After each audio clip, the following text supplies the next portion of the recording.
भैया पहले पहले ये फ्री था, तो गांव का लोग जो लोकल लोग हैं ये लोग अपना लाते थे, ट्रक आया ट्रैक्टर आया उस पर लाद के बेचा।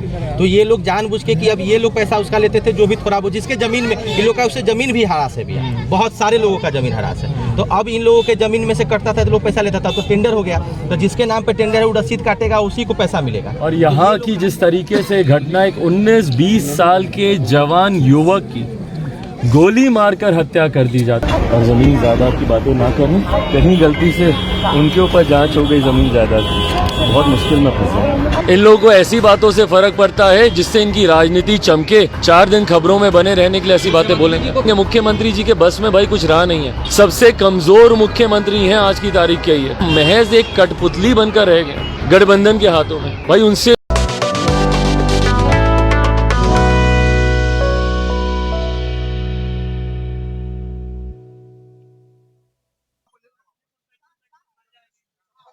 ये कह रहे हैं कि धरने पे बैठे बैठे ही मर जाएंगे, क्या बोले थे भैया? किडनी ले लो और ज्वाइनिंग दे दो भैया। काहे कि बहुत मेहनत करते करते बुढ़ा हो गया, 11 साल से मेहनत कर रहे हैं, इसलिए कब निकाल देंगे, कब निकाल देंगे। इस वर्ष 12 साल हो गया है, 11 साल से 12 साल हो गया। और उस वर्ष से जब जिस घड़ी 2011 में निकाले थे एक विज्ञापन, उस घड़ी से हम लोग है जो दौड़ धूप कर रहे हैं। अभी तक जब है जो 2022 में ले गया तब हम छोड़े हैं, जब फाइलन करके सब कुछ में आ गए तब छोड़े हैं। आया भी है जो 11 साल इंतजार करने के बाद भी बोल रहे हैं कि जो नहीं है सीट। ये क्या मतलब हुआ? अब हम लोग बूढ़ा हो गए, अब दूसरे में भर भी नहीं सकते हैं, उम्र खत्म हो गया, हम लोग भर नहीं सकते हैं। सरकार अपने लिए नियम नहीं बनाता है कि इतना ही दिन तक हम सरकार में रहेंगे, उसके बाद हमारे सरकार में सीट खत्म हो गया, नहीं रहेंगे। नौकरी वाला के लिए नियम बनावल जा रहा है कि इतना दिन तक है नौकरी का उम्र, फिर आपका उम्र खत्म हो गया, फॉर्म नहीं भर। समाधान यात्रा निकालते हैं, झूठों मूठों के समाधान करने जा रहे हैं। एगो लेटर लेने के लिए हाथ नहीं बढ़ाते, हम लोग के टेल के भगा देते हैं। 11-12 साल से ये लोग लगभग नियुक्ति पत्र के लिए बैठे हुए हैं और सरकार इन्हें मदद नहीं कर रही है, सरकार नियुक्ति पत्र नहीं दे रही है। जुड़े रहे ऐसे बिहार टॉक से, धन्यवाद। नमस्कार, आप देख रहे हैं बिहार टॉक और मैं हूं आप सभी के साथ ब्रह्मचारी आशीष। तो मौजूद हैं हम गांधी मैदान में और यहाँ पे देख सकते हैं कि कैसे लोग जो है यहाँ पे रैली के लिए आए हुए हैं। लोकतंत्र बचाओ देश बचाओ रैली है यहाँ पे। तो आइए बात करते हैं लोगों से कि कौन सी पार्टी से हैं, क्या इन लोगों की विचारधारा है, क्या मकसद है, किस लिए ये लोग यहाँ पे जमावड़ा लगाए हुए हैं। तो सबसे पहले सर आप अपना नाम बताइए। मुकेश प्रभाकर, भाकपा माले जिला कमेटी सदस्य, पूर्णिया, बिहार। किस लिए आए हैं आप लोग? अभी देश में जो संविधान खतरे में है, लोकतंत्र खतरा में है, फांसीवाद चरम सीमा पर मोदी के राज में जो अभी बढ़ा हुआ है, पूरा जो सरकारी संपत्ति है उनको कॉरपोरेट पूंजीपतियों के हवाले नीलाम कर रही है सरकार, सब कुछ बेच रही है। इनके खिलाफ हम लोग आज संविधान का रक्षा के लिए, लोकतंत्र का रक्षा के लिए और फांसीवाद को जड़ से समाप्त करने के लिए हम लोग पटना में यहाँ गांधी मैदान में रैली के लिए पूर्णिया से हम लोग हजारों की संख्या में, लगभग 1500 से अधिक लोग हम लोग पूर्णिया से यहाँ आए हैं। अच्छा, कौन आ रहा है यहाँ पे आप लोगों के? हमारे पार्टी के महासचिव कॉमरेड दीपंकर भट्टाचार्य और भी पार्टी के जो हमारे वरिष्ठ नेता हैं वो रहेंगे, और भी फिर 15 के बाद कन्वेंशन होगा। उस कन्वेंशन में जितना भी विपक्षी दल है देश में, वो सारे विपक्षी दल एकजुट यहाँ होंगे और यहाँ से मोदी का जो तानाशाही रवैया है, उसका फासिज्म जो है, उसके खिलाफ यहाँ पर शंखनाद होगा। अच्छा, रोजगार को लेकर के क्या विचार है? अभी आप ही लोग बिहार में जो है सत्ता में है, तो क्या सोच रहे हैं आप रोजगार को लेकर? रोजगार को लेकर के हम लोग लगातार पहले से भी लड़ रहे हैं, अभी भी हम लोग रोजगार के सवाल पर हम लोग लड़ते हैं। और जहाँ तक है कि सत्ता में हम लोग हैं, हम लोग लगातार सत्ता में हम लोग हैं, लेकिन सरकार को ये आईना दिखाने के लिए हम लोग सत्ता में हैं कि रोजगार के सवाल पर आपने जो जनता से वोट लिया है, जो कमिटमेंट किया है, वो आपको पूरा करना होगा। इसलिए हम लोग, आपको पता होगा कि हम लोग सरकार में मंत्रिमंडल में नहीं हैं। इसलिए हम लोग नहीं हैं कि जनता का जो समस्या है उस समस्या से हम सरकार को अवगत करावें। यानी कि आप तेजस्वी यादव जी जो बोले थे 11 लाख रोजगार देने का, तो उसके खिलाफ भी आप लोग आज यहाँ पे प्रदर्शन कर रहे हैं।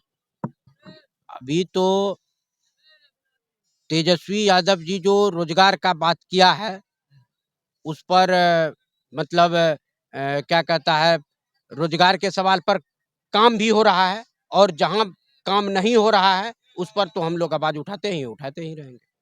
आपका नाम क्या हुआ? मुख्तार, भाकपा माले के राज्य कमेटी सदस्य हम हैं और पूर्णिया में हम काम करते हैं। देखिए, ये जो आज हम लोग यहाँ पर इकट्ठा हुए हैं पूर्णिया से, हजारों की संख्या में यहाँ पर हम लोग इकट्ठा हुए हैं। दरअसल भाकपा माले का 11वां महाधिवेशन भी है और उसकी शुरुआत हम रैली से कर रहे हैं। कल हमारी रैली है और रैली का जो मुख्य स्लोगन है हमारा वो है फांसीवाद मिटाओ और शहीदों के सपनों का भारत बनाओ और लोकतंत्र बचाओ देश बचाओ रैली। ये हमारा मुख्य नारा है रैली को लेकर के। हम क्यों कह रहे हैं कि फांसीवाद मिटाओ? आज आप देखिए कि देश में जो भी असहमति का आवाज है, जिस तरीके से एक समय में जर्मनी में हिटलर जब सत्ता में था, तानाशाही। वो जिस तरीके से असहमति के सारे स्वर को दबा रहा था, कुचल रहा था, जेनोसाइड कर रहा था, ठीक उसी दिशा में हम देख रहे हैं कि भारत में भी 2014 के बाद से, जब से ये मोदी की सरकार बनी है, वो लगातार असहमति की तमाम आवाजों को, अगर सड़क पर छात्र आंदोलन करता है तो उसको कैसे दबा दिया जाए, उसको कैसे कुचल दिया जाए, इसके लिए तरह तरह के हथकंडे ये सरकार जो है सो करती है। नौजवान अगर रोजगार मांग रहे हैं तो उन पर लाठी चलाती है, उन पर झूठा मुकदमा करती है और यहाँ तक कि अंग्रेजों के समय का जो सेडिशन का केस सब है, सेडिशन की जो धारा सब है, वो नौजवानों पर, छात्रों पर लगा देती है। ठीक इसी तरीके से अगर कोई शिक्षक है, कोई शिक्षा में है, अगर वो उसका सवाल उठा रहा है तो उस आवाज को भी ये दबाना चाहती है। और ठीक उसी समय हम देख रहे हैं कि उन तमाम आवाजों को तो ये दबा रही है, लेकिन साथ ही साथ देश के कुछ जो पूंजीपति हैं उनको उनकी संपत्ति कैसे बढ़ जाए, इसकी पूरी फिराक में ये सरकार लगी रहती है। अभी अच्छा, नहीं, ठीक है, आपके बात को मान रहे हैं, लेकिन बिहार में तो आप लोग हैं। बिहार में विकास को लेकर के, रोजगार को लेकर के जो भी समस्याएं हैं, उसका निदान तो आप ही की पार्टी करेगी, आप ही के लोग करेंगे। तो मान लिया केंद्र में है, देखिए बेरोजगारी तब भी थी जब पहले भी थी, कांग्रेस जब था, आज भी है। आप लोग विकास को लेकर के क्या सोचते हैं? देखिए, बेरोजगारी आपने कहा कि पहले भी थी। हम ये नहीं कह रहे हैं कि पहले सब कुछ बहुत अच्छा था, लेकिन 2014 में मोदी जी प्रधानमंत्री बने, लोगों की आकांक्षा ये थी कि देश में सबका साथ उनको मिल रहा है और सबका विकास होगा। 2 करोड़ नौजवानों को हर साल रोजगार देने का वादा उन्होंने किया था, लेकिन आप पूरा ट्रैक रिकॉर्ड आप देख लीजिए, 14 से लेकर के 23 तक, आजादी के बाद सबसे ज्यादा बेरोजगारी दर इस सरकार में है। ये फैक्ट है, ये कोई हम ऐसे ही नहीं कर रहे हैं, आप इसको रीचेक कर सकते हैं कि सबसे ज्यादा बेरोजगारी दर है। इसका मतलब क्या हुआ? इसका मतलब ये हुआ कि 2014 से पहले रोजगार देने का जो दर था, उससे बहुत ज्यादा रोजगार देने का दर घट गया है। जबकि 2014 से 2023 के बीच में जनसंख्या भी तो बढ़ी है। जनसंख्या, जाहिर तौर पर जनसंख्या बढ़ी है, लेकिन बेरोजगारी दर कितने चरम सीमा पर गई है, आप इस बात को देखिए। जनसंख्या इतनी ज्यादा नहीं बढ़ गई है कि बेरोजगारी दर आजादी के बाद सबसे ज्यादा कम हो जाए, एक बात। दूसरी बात, जो ये रैली हम लोगों की लोकतंत्र बचाओ देश बचाओ है, तो आप देखिए कि आज लोकतंत्र पर हर कॉर्नर से हमला है लोकतंत्र पर। आज आप देख लीजिए कि जुडिशियरी को प्रभावित करने की कोशिश की जा रही है। इसी तरीके से जो वो पैरेलल सिस्टम है, ब्यूरोक्रेसी में जो ये पैरेलल सिस्टम आया है कि आपको आईएएस की परीक्षा पास करने की जरूरत नहीं है, सरकार जिसको चाहेगी उसको वो आईएएस बना देगी, उसको वो नियुक्त कर देगी, अपनी जो हायर अथॉरिटी का जो रैंक है उसमें वो नियुक्त कर देगी। ठीक इसी तरीके से हम देख रहे हैं कि लोकतंत्र में क्या है, जनता की आवाज को सुनना चाहिए। लेकिन अभी आप देखिए कि किसान आंदोलन हुआ इसी देश में, किसानों के साथ इसी देश के वो लोग थे और उनका बैरिकेड ऐसे लगाया गया था जैसे कोई भारत चीन और भारत पाकिस्तान का बॉर्डर हो। बड़ा बड़ा कील जो है सो सड़क पर खूब गाड़ दिया गया था, सड़क को गड्ढा बना दिया गया था ताकि किसान जो है आंदोलन नहीं कर पाए।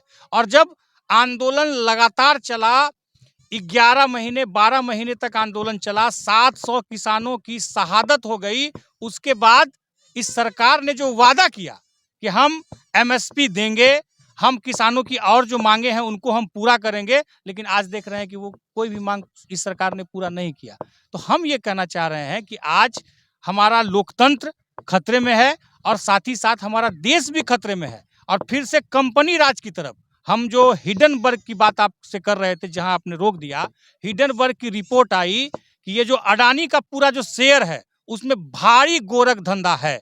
2014 से पहले वो गुजरात का एक पूंजीपति हुआ करता था, लेकिन आज दुनिया का वो बड़ा पूंजीपति है। और किस तरीके से उसने शेयर में गोरख धंधा किया है, किस तरीके से अपने शेयर को हाईयर रेट में बेचा है, ये वो रिपोर्ट साफ साफ दिखला रही है हम लोगों को। तो कहने का मतलब ये है कि देश को गुमराह करना, देश के लोगों पर दमन करना, असहमति की सारी आवाजों को दबाना और अपने कुछ पूंजीपति मित्रों के लिए सब कुछ खुला छोड़ देना, उनके पीठ पर हाथ दे करके उनको नंगा नाच कर देने की जो पूरी कोशिश है, इस कोशिश के खिलाफ ये रैली हम कर रहे हैं। और ठीक इसी समय इस रैली के बाद हमारा महाधिवेशन कृष्ण मेमोरियल हॉल में शुरू होगा, जिसमें देश भर से माले के जो डेलीगेट हैं, जो चुनिंदा लीडर हैं, वो उस महाधिवेशन में रहेंगे। और महाधिवेशन के तीसरे दिन यानी 18 तारीख को देश के तमाम विपक्षी पार्टियों के जो नेता लोग हैं उनको हम लोगों ने आमंत्रित किया है।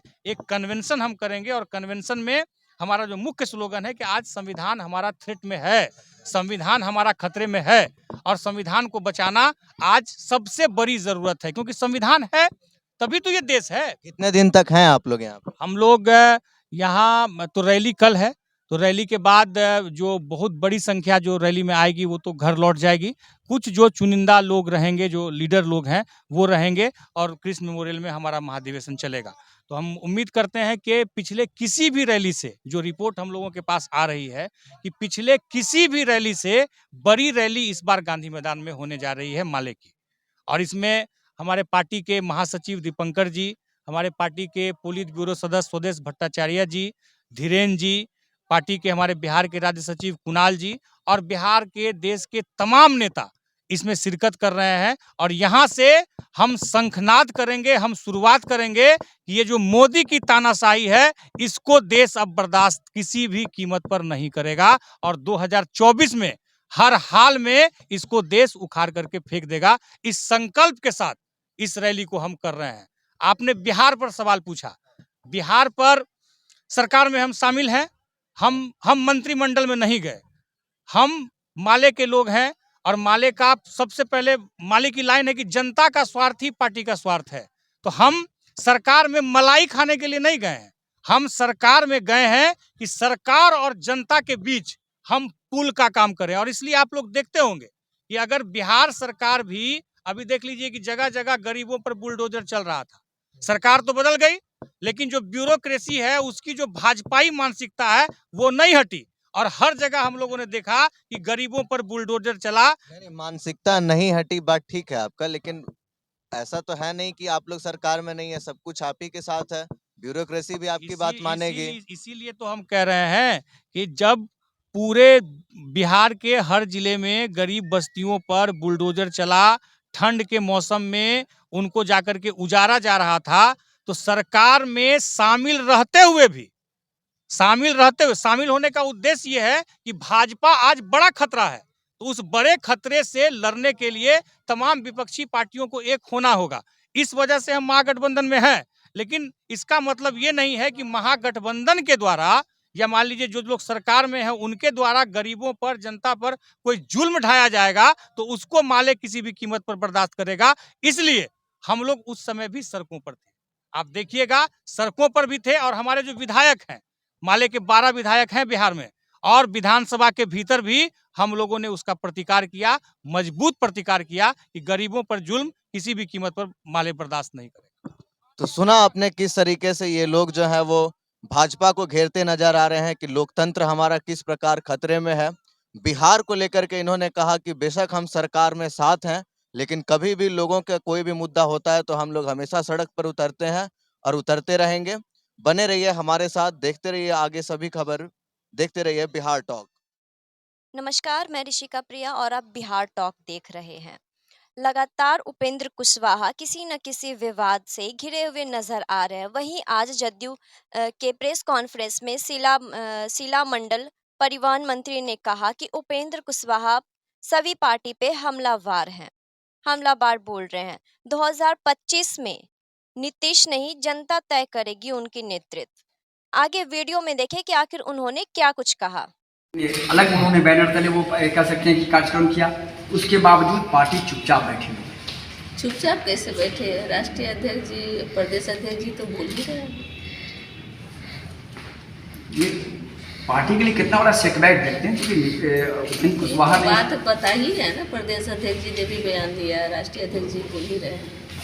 मैडम सवाल ये भी है, उन्होंने मनसा क्या लग रही है? मनसा क्या लग रहा है? अब देखिए किसकी क्या मनसा है ये तो वो जाने। और जहाँ तक सवाल की बात है, जब सवाल है तो हमारे राष्ट्रीय अध्यक्ष और प्रदेश अध्यक्ष भी इसके विषय में जवाब दे ही रहे हैं बार बार, जब ऐसा जरूरत पड़ता है। बार बार वो कह रहे हैं कि पार्टी कमज़ोर हो रही है। क्या आपको भी लगता है कि पार्टी कमज़ोर हो रही है, पार्टी में वो मजबूती नहीं है जो पहले थी? क्योंकि तेजस्वी यादव को आगे करने की बात जब से कर रहे हैं तब से ही उपेंद्र कुशवाहा गुस्से में। देखिए वो कौन क्या बोल रहा है इस पर हम कोई बात ही नहीं करेंगे। वो सब लोग अपनी अपनी आज़ादी है सबको बोलने की। और जहाँ तक पार्टी, देखिए आज पूरे बिहार ही क्या कहिए, पूरे भारत में, पूरे देश में माननीय मुख्यमंत्री नीतीश कुमार जी को कौन नहीं जान रहा है। आज सब उनका जो छवि है, उनका जो चेहरा है, और इतना पारदर्शिता को ध्यान में रख के न्याय के साथ विकास की बात करने वाले और कोई दिखते हैं क्या? जो देखिए आज जो समाधान यात्रा हो रहा है, आप देखते हैं कि जहाँ भी जाते हैं कितनी अधिक संख्या में लोग रोड पर आकर के उनसे मिल रहे हैं और सभी समस्याओं को सुन रहे हैं। तो लोकप्रियता तो उनकी दिन पहले भी लोकप्रियता थी, तभी तो आज 17 वर्षों 18 वर्षों से बिहार की जनता विश्वास करके सेवा करने का मौका दी है। और उनकी लोकप्रियता तो हमेशा बना रहेगा। और ये जान लीजिए कि जब भी बिहार का इतिहास लिखा जाएगा तो उनके बारे में स्वर्णिम अक्षरों से लिखा जाएगा। और आधी आबादी के लिए तो वो देवता हैं। जो उन्होंने किया पंचायती राज में 50% आरक्षण देने की बात, कोई लोग सोच सकता था, अब दूसरा स्टेट उसका नकल कर रहा है। जीविका दीदियों की देखिए आज जो महिलाएं जहाँ तहाँ बैठ करके जो मतलब घर में जो कला था, कितनी तरह की समस्याओं से निदान हुआ है। समाज में जब जाइएगा, आप जब घर घर जाइएगा तो समझ में आएगा कि कैसे लोग, पहले महिलाएं जो उनके पास उतना काम नहीं होता था, आज जब जीविका दीदी का जो आई है और सब लोग अपना अपना रोजगार भी सृजन कर रहे हैं, एक दूसरे को कोऑपरेट करने की, समाज में महिलाओं में भाई सब चीज़ बढ़ा है। प्रेम सौहार्द जो हुआ है, जो घर में कल तक विवाद हो वो भी कम हुआ है। तो बहुत तरह से उसका लाभ हो रहा है। और जो महिलाओं के लिए तो वो देवता ही कहते ही कि आदि देवता है, वो हमेशा कहते हैं। लेकिन आपकी सहयोगी पार्टी आरजेडी ने जारी किया, उपेंद्र कुशवाहा लगातार बोल रहे हैं, लेकिन अब तक कोई नोटिस ना तो कोई कार्रवाई। देखिए अभी वो लोग, उनका आरजेडी का उनका पार्टी का मामला है तो वो जानेंगे, सबका पार्टी का मामला होता है तो उसमें कोई हम लोग को बोलने की ज़रूरत नहीं है। सब लोग अपने अपने तरह से काम करें। और जहाँ तक इनका बात है तो हमारे राष्ट्रीय अध्यक्ष जी, प्रदेश अध्यक्ष जी भी बात बता ही रहे। क्या आपको लगता है कि नीतीश कुमार को 25 में तेजस्वी यादव को आगे करना चाहिए, क्योंकि और जदयू में कोई नेता नहीं है क्या? देखिए हमारे कहने या नहीं कहने से नहीं, बिहार की जनता जिसको मानती है, जिसको सेवा करने का अवसर देती है, वो करता है। आप लोग क्या चाहते हैं कि नीतीश कुमार भी 25 तक रहे, 25 के बाद भी क्या चाहते हैं आप लोग? हम लोग तो चाहेंगे कि हमारे नेता 100 वर्षों तक रहे, 1000 वर्षों तक जीवित रहे। नहीं, जीवित की नहीं, राजनीति की बात हो रही है। मुख्यमंत्री के तौर पर 25 के बाद भी रहे कि नहीं? 2025 में तेजस्वी यादव के नेतृत्व में चुनाव लड़ने की बात कही गई है, तो आप लोग इसके लिए तैयार हैं? देखिए हमारा पार्टी है, हमारे लीडर हमारे मुख्यमंत्री नीतीश कुमार जी है, माननीय मुख्यमंत्री जी हैं और उनके साथ हम लोग हैं। उनका निर्णय हम लोग के लिए सर्वोपरि है। हम गार्जियन, देखिए कोई भी परिवार तभी चलेगा जब डिसिप्लिन रहेगा, तो हमारे परिवार में डिसिप्लिन है और जो हमारे गार्जियन कहते हैं हम लोग के नेता वही हैं। पार्टी उपेंद्र कुशवाहा के सामने तो जो बिहार से बाहर के जो अधिकारी क्या लगातार ये इस तरह से अपने कलीग को या जो जूनियर है उसको अपमानित कर रहे हैं? देखिए ऐसा बात नहीं, हम उसके बारे में नहीं जान रहे हैं जो आप बता रहे हैं। और जहाँ तक तो बात है तो उस पर कार्रवाई हो रही है, उसका छानबीन भी हुआ, सब कैसे क्या कर रहा है नहीं कर रहा है पता करने के लिए बोले ही मुख्यमंत्री जी। आ जाओ।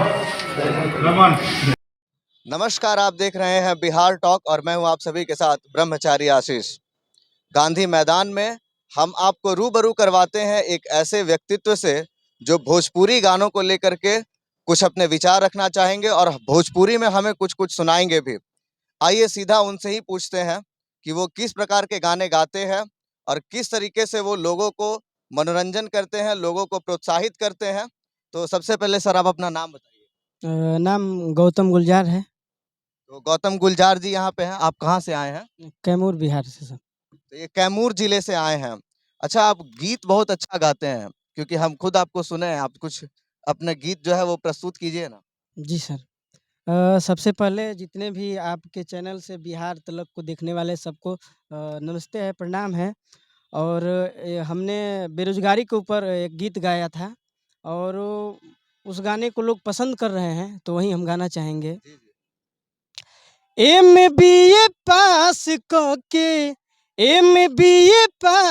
कके घुमवैनी सगरी नौकरी मिलत नइखे कि नौकरी मिलत नइखे पाकल कपड़ा के बबरी नौकरी मिलत नइखे पाकल कपड़ा के बबरी नौकरी मिलत नइखे।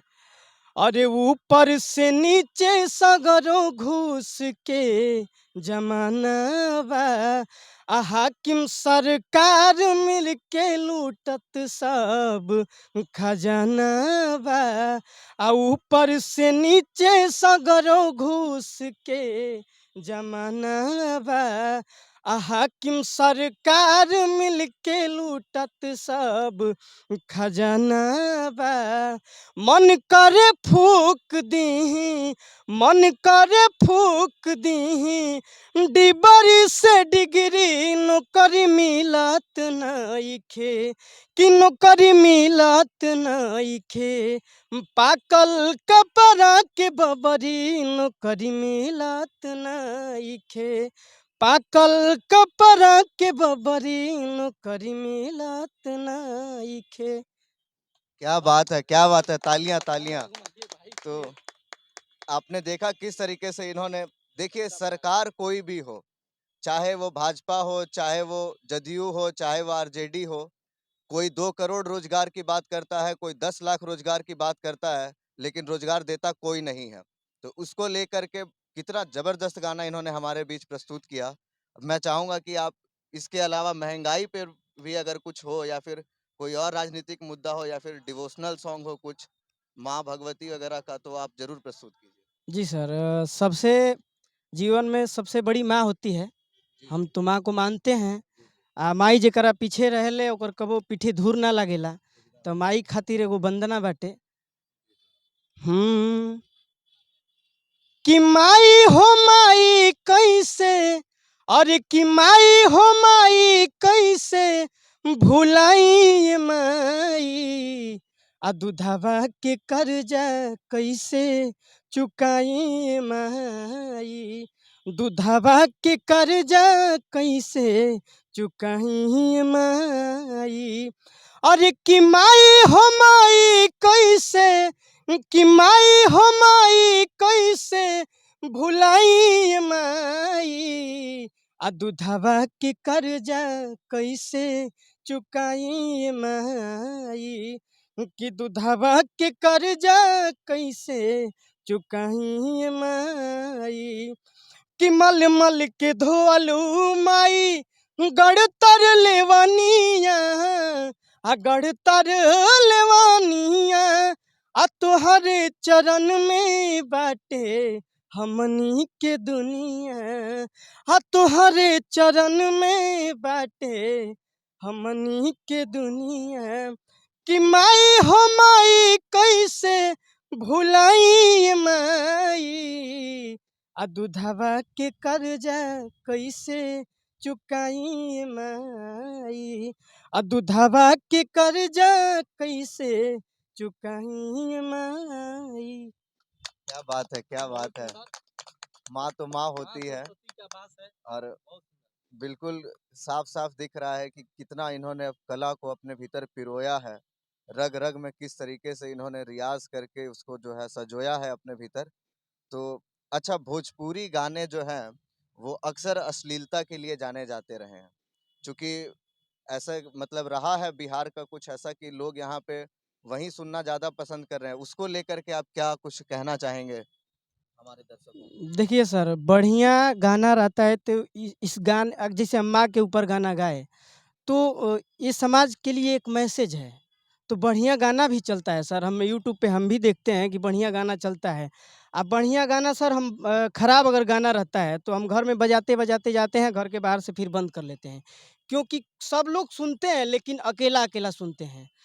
सर हम यही कहना चाहेंगे कि साफ-सुथरा भी गाया जा सकता है।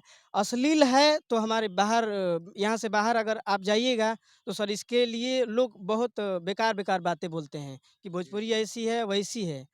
भोजपुरी हमारा साफ-सुथरा है, पहले के गाना देखिए उठा करके। तो सर इससे हमें थोड़ा दुखी रहते हैं हम। और सर हम हमारी तो एक खानदानी गायकी है।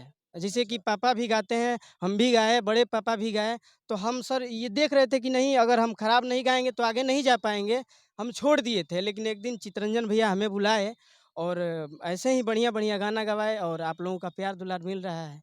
तो सर बढ़िया भी चल सकता है। बिल्कुल बढ़िया चल सकता है। और आपने कहा जिस तरीके से कि लोग अकेले में तो अश्लील गाने सुनते हैं, और ये बात बिल्कुल सही है। जिस चीज़ को आप समाज में नहीं ला सकते हैं, जिस चीज़ को आप समाज में नहीं परोस सकते हैं, तो फिर उस चीज़ को अपने जीवन में मत धारण कीजिए। और वैसे भी कला का उपयोग हमेशा अच्छे कामों के लिए किया जाता है, ना कि बुरे कामों के लिए। धन उपार्जन करना सबके जीवन का लक्ष्य होता है, लेकिन अगर वो सही तरीके से कमाया जाए तो उससे आप अपने जीवन में बहुत कुछ अच्छा धारण कर सकते हैं, बहुत कुछ अच्छा कर सकते हैं।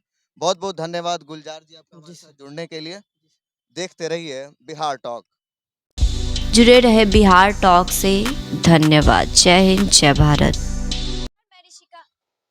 नमस्कार, मैं ऋषिका प्रिया और आप बिहार टॉक देख रहे हैं। अभी हमारे साथ मौजूद है जाप युवा पार्षद के पुरुषोत्तम जी। आप ये बताइए, छपरा में जो कांड हुआ, दो धर्मों के बीच में, दो जाति के बीच में, राजपूत लोगों ने यादवों के घर पे चढ़कर बहुत गंदे तरीके से गोलीबारी की है, इस पे आप क्या कहना चाहेंगे? देखिए, राजपूत के घर पर नहीं, यादव के घर पर राजपूत का हुआ है। उल्टा मैं वही बोल रही कि यादव के घर पे राजपूतों ने चढ़कर ऐसा दुर्व्यवहार किया है। देखिए, वहाँ पे जो अभी जाति के हिंसा, बिहार में जाति का कोई हिंसा नहीं होता है, और हिंसा कोई धर्म से मत जोड़िए। जो अपराध किया वो अपराधी है। और बिहार में भले ही सरकार चेंज हो गया हो, भाजपा से आरजेडी सत्ता में आ गया हो, लेकिन अपराधी का मानसिकता वही है। और मुख्य बात यह है कि जब से ये आरजेडी का सरकार बनी है, आरजेडी गठबंधन की सरकार आई है, कुछ यादव कास्ट ऐसे हैं जो अपने आप को मुख्यमंत्री समझने लगे हैं, कानून से ऊपर का राज समझने लगे हैं। अब जहाँ का भी घटना उठा लीजिए, बहुत पत्रकार लोग भी हैं जो अपने आप को मुख्यमंत्री समझने लगे हैं, डिप्टी सीएम समझने लगे हैं, कहते हैं पत्रकार हैं, और फेसबुक पर आते हैं और एक जाति को नाम से लेकर गाली गलौज करते हैं। इससे हिंसा फैलेगा, चाहे कोई भी, वो राजपूत जाति का हो या यादव जाति का हो। कोई अपना आप को समझता है कि जाति का सबसे बड़ा नेता हम ही है, वो सबसे बड़ा मूर्खता है। ये अपराधी करके, और ये अपराधी जो है सो घूमते रहते हैं, इन पे कोई कार्रवाई नहीं होती है। देखिए, मुख्यमंत्री जब किसी को सत्ता पे ज्यादा दिन बैठाइएगा तो इस तरह की घटना घटेगी। तो हमारे मुख्यमंत्री जी 17 साल 18 साल से मुख्यमंत्री हैं। पहला 5 साल उनका बहुत अच्छा रहा, 10वां साल घींच तीर का अच्छा चला, लेकिन 10 साल के बाद से उनका लॉ एंड ऑर्डर में बहुत गिरावट आई है। बिहार में बालू माफिया का राज, दारू माफिया का राज, भूमि माफिया का राज चल रहा है। अभी 4 फरवरी को भी हाल ही में सिवान के गैसपुर में भी वहां पे एक आम जनता को, आम इंसान को गोली से मारकर घायल कर दिया गया। बिहार में गोली कांड आए दिन हमेशा ये हो ही रहा है, तो कैसे हो रहा है? बिहार में गोली कांड हर दिन, अभी गैंग रेप बच्ची के साथ, लड़की के साथ, तो मतलब ये कैसे खत्म कैसे होगा? ये खत्म करने के लिए सबसे पहले प्रशासन को छूट देना पड़ेगा। यहाँ पे जो प्रशासन पर लगाम जो सरकार लोग लगा के रखे हैं, उनको छूट देना पड़ेगा। यहाँ जब भी होता है बड़ा कांड तो छोटी मछली फंसती है। अब कोई कांड उठा लीजिए, अगर दूसरा राज्य में उठा लीजिए जहाँ भाजपा का भी शासन हो, जब भी कोई घटना घटता है वहाँ पे बड़ी मछली को बचाया जाता है, छोटी मछली को फंसाया जाता है। आप बड़ी मछली किसको बोल रहे जैसे बड़ी मछली में देखिए, जैसे हैं? नमस्कार, मैं ऋषिका प्रिया और अभी मैं मौजूद हूँ कारगिल चौक पे। यहाँ पे कुछ लोग प्रोटेस्ट कर रहे हैं और कह रहे हैं हमारे बच्चों को जीवन दान चाहिए। चलिए आइए हम इनसे बात करने की कोशिश करते हैं।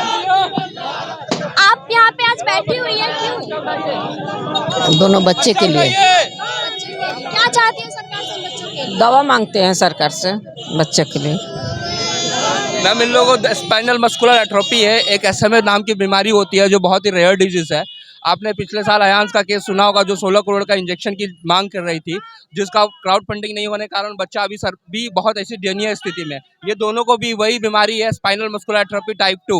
इसमें दैट निश्चित है। इसमें क्या होता है, 3 दवाएं गवर्नमेंट के पास है, लेकिन गवर्नमेंट इन दवाओं को हमें तक दे नहीं रही है। हाई कॉस्ट, एक मिडिल क्लास फैमिली या अपर क्लास फैमिली भी 16 करोड़ का इंजेक्शन कैसे अफोर्ड कर सकता है। इवन 72 लाख की एक इंडिया गवर्नमेंट ने अप्रूव भी की है, 72 लाख रुपए की दवाएं, जो कि हमारे बच्चों को नहीं मिल पा रही है। हम कहाँ से लाएंगे 72 लाख रुपए 1 साल के लिए? और ये लाइफ लॉन्ग तक चलता रहेगा दवाई, जब तक हमें बच्चा हमारा उठ के खड़ा नहीं होगा तब तक। यानी एक बच्चे के अंदर में कम से कम 5 से 6 करोड़ रुपए का खर्चा है। अब देख सकते हैं, ये मस्कुलर डिस्ट्रॉफी से रिलेटेड बच्चा है। अच्छा, यहाँ पे मस्कुलर डिस्ट्रॉफी और स्पाइनल मस्कुलर एट्रोफी यानी SMA और DMD से रिलेटेड बच्चे हैं यहाँ पे। पूरा आप कह सकते हैं मस्कुलर डिस्ट्रॉफी से रिलेटेड ही बच्चे हैं पूरा का पूरा। सबके मांसपेशियां दिन प्रतिदिन खराब होती जा रही है, इनकी पैर सूखते जाएंगे। आगे जैसे जैसा पैर बढ़ेगा आप देखते हैं इसका कर्व C कर्व होते जा रहा है, आगे चल के इस तरह झुक जाएगा। बहुत सारे बच्चों को देखेंगे पूरी तरीके से ये पैर उठा के चलता है, ये अपने हाथों से उठा के नहीं खा पाता है। आने वाले टाइम में सारे के साथ में ऐसे ही प्रॉब्लम। सरकार के पास ये दवा है लेकिन उपलब्ध आप लोग नहीं करा पा रही है सरकार, हमें दवा नहीं दे पा रही है। वो कह रही है हमारा रिसर्च चल रहा है, कॉस्टली होने के कारण। US के अंदर में दवाएं हैं, बिहार स्टेट गवर्नमेंट के पास या सेंट्रल गवर्नमेंट के पास SMA के रिलेटेड दवाएं हैं। मस्कुलर डिस्ट्रॉफी के रिलेटेड भी कुछ दवाएं हैं जो कि विदेशों में है। SMA के 2 दवाएं जो US गवर्नमेंट चैरिटी लेवल पे देती है, लेकिन इंडिया गवर्नमेंट उसे नहीं दे पा रही है। US गवर्नमेंट हमें 16 करोड़ का इंजेक्शन चैरिटी में दे रही है, लेकिन इंडिया गवर्नमेंट हमें कोई दवा नहीं दे रही है। सोचिए कितनी बड़ी हमारे साथ दिक्कतें हैं। एक इंडिया गवर्नमेंट ने एक दवा अप्रूव भी की है जिसका 72 लाख रुपए कॉस्ट है। एक आम इंसान 72 लाख रुपए कहाँ से लाएगा 1 साल का? ये कैसे साल चलेगा? यानी 4 साल, 5 साल, 7 साल, 8 साल, 10 साल चलता रहेगा। आप मल्टीप्लाई कर लीजिए 72 इंटू ईयर, यानी एक बच्चे के लिए कम से कम 8 से 10 करोड़ रुपए का खर्चा है। कहाँ से लाया जाएगा ये रेयर डिजीज के लिए? ये देखिए, ये भाजपा की सरकार है, पूरे देश में भाजपा की सरकार चल रही है। भाजपा की सरकार, आप MP में भी भाजपा की सरकार है, और ये भाजपा के वार्ड पार्षद थे वहाँ के विदिशा जिला के। वो दो हस्बैंड है, वाइफ है और 2 बच्चे हैं। दोनों बच्चों ने अपना डेड कर लिया सल्फास की गोलियां खा के। हमारे पास कुछ बैनर है, मैं आपको दिखाऊंगा, वो चिता वाली बैनर है जिसमें नमस्कार, मैं ऋषिका प्रिया और अब बिहार टॉक देख रहे हैं। अभी हमारे साथ मौजूद है जाप युवा पार्षद के पुरुषोत्तम जी। आप ये बताइए, छपरा में जो कांड हुआ 2 धर्मों के बीच में, 2 जाति के बीच में, राजपूत लोगों ने यादवों के घर पे चढ़कर बहुत गंदे तरीके से गोलीबारी की है, इस पे आप क्या कहना चाहेंगे? देखिए, राजपूत के घर पर नहीं, यादव के घर पर राजपूत का हुआ है, उल्टा। मैं वही बोल रही कि यादव के घर पे राजपूतों ने चढ़कर ऐसा दुर्व्यवहार किया है। देखिए, वहाँ पे जो अभी जाति की हिंसा, बिहार में जाति का कोई हिंसा नहीं होता है, और हिंसा कोई धर्म से मत जोड़िए। जो अपराध किया वो अपराधी है, और बिहार में भले ही सरकार चेंज हो गया हो, भाजपा से RJD सत्ता में आ गया हो, लेकिन अपराधी का मानसिकता वही है। और मुख्य बात यह है कि जब से ये RJD का सरकार बनी है, RJD गठबंधन की सरकार आई है, कुछ यादव कास्ट ऐसे हैं जो अपने आप को मुख्यमंत्री समझने लगे हैं, कानून से ऊपर का राज समझने लगे हैं। अब जहाँ का भी घटना उठा लीजिए, बहुत पत्रकार लोग भी हैं जो अपने आप को मुख्यमंत्री समझने लगे हैं, डिप्टी CM समझने लगे हैं, कहते हैं पत्रकार हैं, और फेसबुक पर आते हैं और एक जाति को नाम से लेकर गाली गलौज करते हैं। इससे हिंसा फैलेगा, चाहे कोई भी, वो राजपूत जाति का हो या यादव जाति का हो। कोई अपना आप को समझता है कि जाति का सबसे बड़ा नेता हम ही है, वो सबसे बड़ा मूर्खता है। ये अपराधी करके, और ये अपराधी जो है सो घूमते रहते हैं, इन पे कोई कार्रवाई नहीं होती है। देखिए, मुख्यमंत्री जब किसी को सत्ता पे ज्यादा दिन बैठाइएगा तो इस तरह की घटना घटेगी। तो हमारे मुख्यमंत्री जी 17 साल 18 साल से मुख्यमंत्री हैं। पहला 5 साल उनका बहुत अच्छा रहा, 10वां साल घींच तीर का अच्छा चला, लेकिन 10 साल के बाद से उनका लॉ एंड ऑर्डर में बहुत गिरावट आई है। बिहार में बालू माफिया का राज, दारू माफिया का राज, भूमि माफिया का राज चल रहा है अभी। 4 फरवरी को भी हाल ही में सिवान के गैसपुर में भी वहाँ पे एक आम जनता को, आम इंसान को गोली से मारकर घायल कर दिया गया। बिहार में गोली कांड आए दिन हमेशा ये हो ही रहा है, तो कैसे हो रहा है? बिहार में गोली कांड हर दिन अभी गैंग रेप बच्ची के साथ, लड़की के साथ, तो मतलब ये कैसे खत्म कैसे होगा? ये खत्म करने के लिए सबसे पहले प्रशासन को छूट देना पड़ेगा। यहाँ पे जो प्रशासन पर लगाम जो सरकार लोग लगा के रखे हैं उनको छूट देना पड़ेगा। यहाँ जब भी होता है बड़ा कांड तो छोटी मछली फंसती है। अब कोई कांड उठा लीजिए, अगर दूसरा राज्य में उठा लीजिए जहाँ भाजपा का भी शासन हो, जब भी कोई घटना घटता है वहाँ पे बड़ी मछली को बचाया जाता है, छोटी मछली को फंसाया जाता है। आप बड़ी मछली किसको बोल रहे हैं? जैसे बड़ी मछली में देखिए, जैसे आगे क्या सचिवालय या फिर घेराव करने का विचार है क्या? हाँ, सचिवालय भी घेराव होगा और स्वास्थ्य मंत्री जो तेजस्वी यादव जी हैं उनसे भी मिलेंगे। अच्छा, जनता दरबार लगता है, तो आप लोग जनता दरबार में क्यों नहीं जाते हैं? एक्चुअली जनता दरबार के लिए हम लोग कोशिश किए हुए हैं, लेकिन सब लोग दूर दूर रहता है, इसकी वजह से नहीं जा पा रहे हैं। अच्छा, तो अभी यहाँ पे सबको एक हुआ है, कहाँ कहाँ से लोग आए हैं यहाँ पे? हर एक जिला से सभी लोग चिकित्सक आए हुए हैं। अभी यहाँ जो है करीब करीब 50-60 हजार चिकित्सक, आयुष चिकित्सक जो है वो बेरोजगार है। यस। आप अपना नाम बताइए सर। डॉक्टर श्रीकांत साहनी।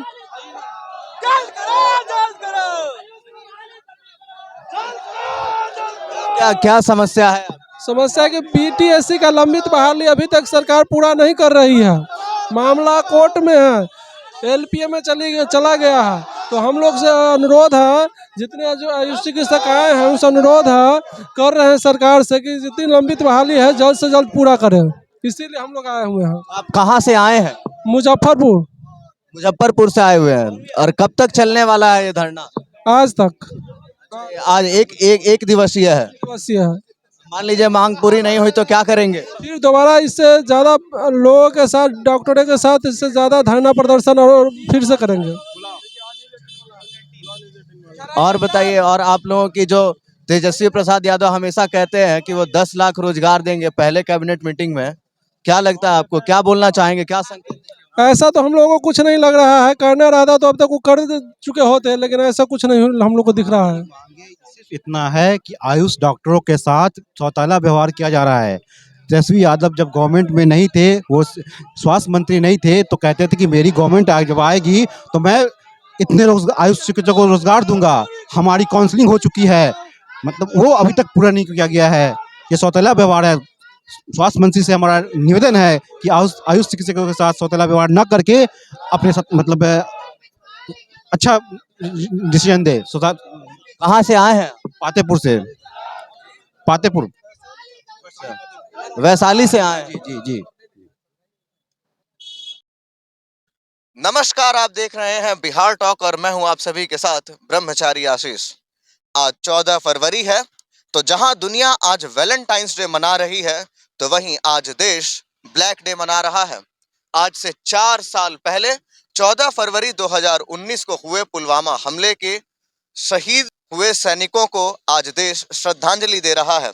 आपको बता दें कि जम्मू से श्रीनगर जा रहे सीआरपीएफ के काफिले को नेशनल हाईवे पर विस्फोटक से भरी कार ने टक्कर मार दी, जिसके बाद जो हुआ वो देश की आंखें नम करने वाला था। इसको लेकर के 26 फरवरी 2019 को हवाई हमलों से भारत ने पाकिस्तान को जवाबदेही दी, जिसमें जैसे मोहम्मद के सभी आतंकी ठिकानों को नेस्तनाबूद कर दिया। उसी बीच अभिनंदन भी पाकिस्तान की धरातल पर जा पहुंचे थे विमान क्रैश के बाद, लेकिन अंतर्राष्ट्रीय दबाव की वजह से अभिनंदन को फिर से भारत पहुंचाया गया। अवंतीपुरा में वॉर मेमोरियल में आज देश के बड़े सैन्य अधिकारी सीआरपीएफ के जवानों को श्रद्धांजलि दे रहे हैं। इंटरव्यू में उन्होंने देखते रहिए बिहार टॉक। मीडिया को जुड़े रहे बिहार टॉक से। धन्यवाद। जय हिंद, जय भारत। और पशुपति पारस पहले बहुत अच्छे थे, दोनों के बीच बहुत अच्छे संबंध थे, लेकिन सिर्फ टिकट ना बेचने के कारण ये मामला सामने आया है। पशुपति पारस और चिराग पासवान पिछले 2 साल से लोक जनशक्ति पार्टी का नेतृत्व करने के लिए लड़ाई लड़ रहे हैं। उन्होंने साफ साफ चिराग पासवान को कहा है कि रामविलास पासवान की संपत्ति भले ही चिराग पासवान की हो सकती है, किंतु राजनीतिक उत्तराधिकारी मैं ही हूं। क्यों रामविलास पासवान के राज्यसभा चले जाने पर 2019 में पशुपति पारस ने अपनी लोकसभा के संसदीय पारी की शुरुआत की और उसके बाद उन्हें रामविलास पासवान के कहने पर ही गृह मंत्री के पद को त्याग करवाकर और केंद्रीय मंत्रिमंडल में शामिल करवाया गया। तो उनका साफ कहना है कि मैं जो भी हूं वो रामविलास पासवान जी के कृपा से हूं, उन्होंने ही मेरी मदद की है, तो राजनीतिक उत्तराधिकारी बनने का अधिकार सिर्फ मुझे है।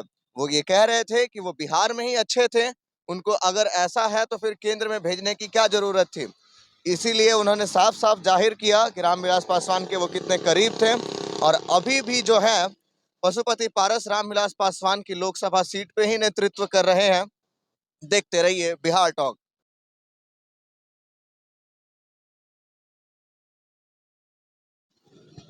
नमस्कार, आप देख रहे हैं बिहार टॉक और मैं हूं आप सभी के साथ ब्रह्मचारी आशीष। बिहार की राजनीतिक उथल पुथल के बीच सौरभ पांडे, जो कि चिराग पासवान के बहुत खास मित्र हैं और उत्तर प्रदेश के रहने वाले हैं, उन्होंने बहुत बड़ा खुलासा किया है। उन्होंने कहा कि पशुपति पारस और चिराग पासवान के बीच 2020 में टिकट न बेचने देने के कारण लड़ाई हुई। आपको बता दें कि रामविलास पासवान के समय पशुपति पारस ही टिकट देने का काम करते थे, लेकिन 2020 में ये काम पशुपति पारस को नहीं दिया गया, जिसके कारण पशुपति पारस और चिराग पासवान के बीच में लड़ाई हो गई। एक जबरदस्त इंटरव्यू में उन्होंने अपना खुलासा किया है।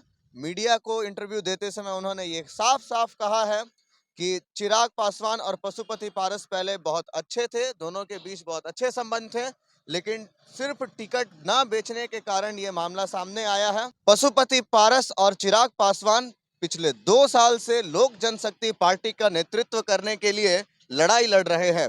उन्होंने साफ साफ चिराग पासवान को कहा है कि रामविलास पासवान की संपत्ति भले ही चिराग पासवान की हो सकती है, किंतु राजनीतिक उत्तराधिकारी मैं ही हूं।